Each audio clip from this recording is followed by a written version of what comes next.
está buscando empleo, la Secretaría de Trabajo local puede ayudarle a conseguirlo.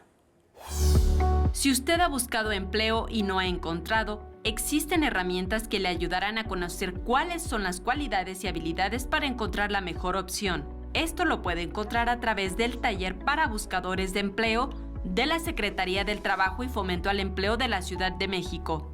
En primer lugar, que crean en ellos, porque muchas personas no creen en ellas mismas.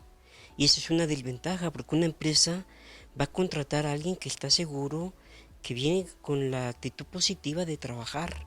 En este taller usted aprenderá consejos útiles para mejorar la búsqueda de empleo, conocer las mejores vacantes, integrar la documentación necesaria, lograr un contacto efectivo con el empleador, identificar y demostrar las cualidades personales, además de decidir por la mejor opción y conservar el empleo. Regularmente parto también de una pregunta que se nos ha hecho, ¿no?, a través de los estudios. ¿Quién soy yo, no? ¿Cuáles son mis habilidades, mi potencialidad que tengo, con mis estudios, con mi experiencia laboral, con la edad que tengo también? En fin, a partir de ese quién soy yo, qué espero lograr, qué ando buscando, ubicarnos en el aquí y en el ahora para empezar nuevamente a luchar, ¿no?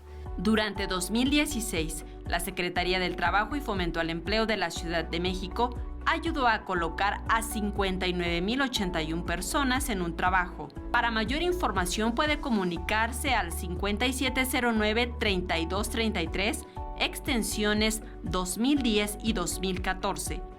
Lugar donde le orientarán, o también puede acceder al portal del empleo www.empleo.gov.mx, donde hay más de 247,000 ofertas de trabajo esperándole.